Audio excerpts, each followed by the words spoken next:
Well, alrighty, we've got our undrafted stars for Alabama. Burnup has signed with the Saints. The long snapper Nealon Hibbert signed with the Dolphins, and C.J. Dupree is a New England Patriots. Here we go.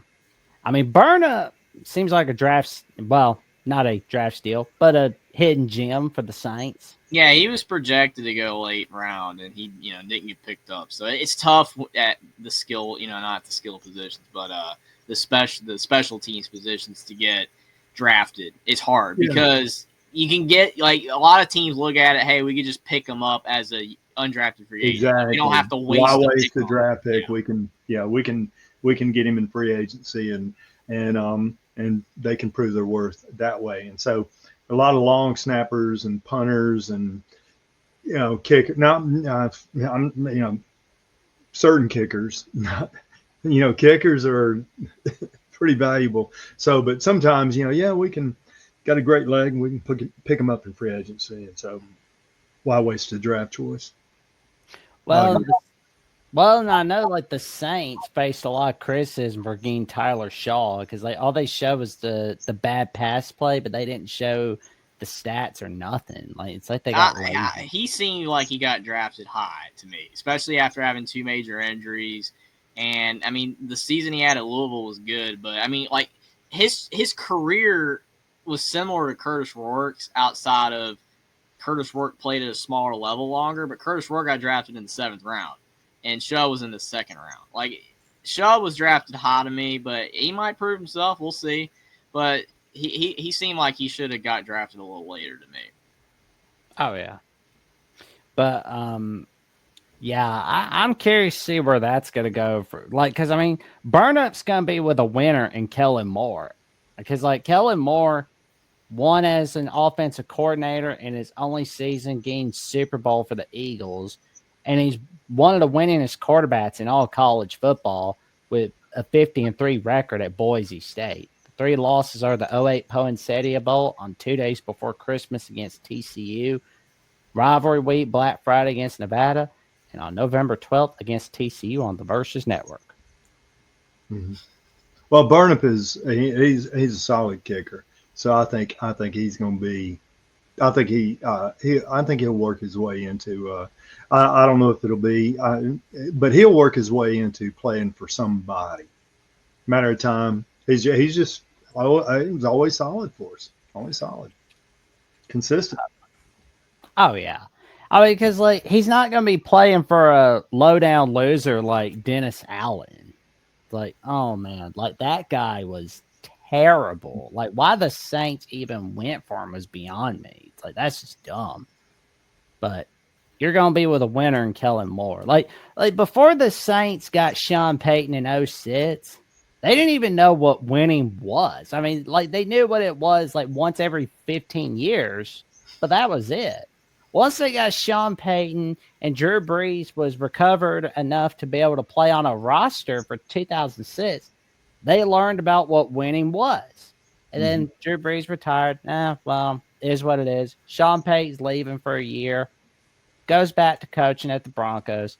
Saints decide, oh, we're going to make Dennis Allen our head coach. You're going back to Suckville. That's what you're going back to do. And you're going back to Yeah. Suckville, but now you're going to Winterville with Kellen Moore. And Burnup's going to be able to win some ball games. Well, I'll tell you what. When you bring up Drew Brees, you want to talk about great release and opening up and generating that speed and getting the ball out. I mean, he was he was at the top of the list. How he would be in my top 10 as far as if I were to rank quarterbacks and their releases and being able to get the ball out. You know, are y'all familiar with are y'all familiar with quarterbacks and the craziest releases? Oof. You want me to tell you? All right. So if you were to rank quarterbacks and just technique and I could give you my top 10, but I saw this guy. I was with a couple of my quarterbacks that I had coached up and were playing in college and that kind of stuff, and this guy was from Athens, Alabama. Okay, and his dad was a coach, and we went. We went to see Athens play in a game, and my two quarterbacks and I, we went. We had heard all this about this guy, and how blah blah blah. And we watched the first few plays and him throwing the ball and everything, and we all looked at each other and we got, gosh, this guy's got the craziest release I've ever seen. And anyway, the guy wound up going North Carolina State, wound up playing many years in the NFL. And I think it's the one guy that kind of generated, who cares? It ain't how you drive, it's whether you arrive. And you can throw it underhand, all this other kind of stuff. And his name was Phillip Rivers. Mm-hmm. And that guy, his release, I mean, I just sit there and watch, and I was like, oh, just cringed. But, hey, he got it down there. He had a pretty good career too, despite being on a terrible terrible team, terrible organization. But if you're going to use somebody to emulate, throw it like this guy, not him. That is not the guy. I mean, like CJ Dupree, I'm curious to see what will happen for the Patriots, because I mean, it's better than where they were last year. I mean, at least I have. You have to go up from there. Yeah. Well, if he's in that's the difference between him and Robbie Oost is Oost is he's a man beast, can get up there at fullback, but he can block it.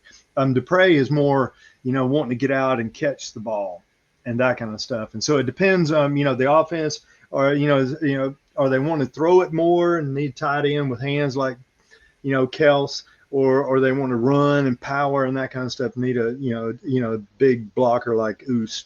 And so I guess that's how they pronounce it. I don't know. So it'd be interesting to see if they want to throw it a little bit. I think that gives Dupree a better chance of making a squad. Oh yeah, yeah. Because I want to see him get some wins in New England. Maybe be a good enough star for Drake May. Get some good pass catches. Yep. All righty. But we'll definitely wait and see. I hope Nealon walks into a good situation in Miami. And it's like, I'm not too confident in the long-term health of Tua, honestly. I mean, we talked about this several times, but he's still there. That'll be interesting. But hats off to him. I hope and he's got medical doctors that are got to listen to the docs. And so I think a good situation. Sure. So we'll see. There we go. That we will see. Yeah.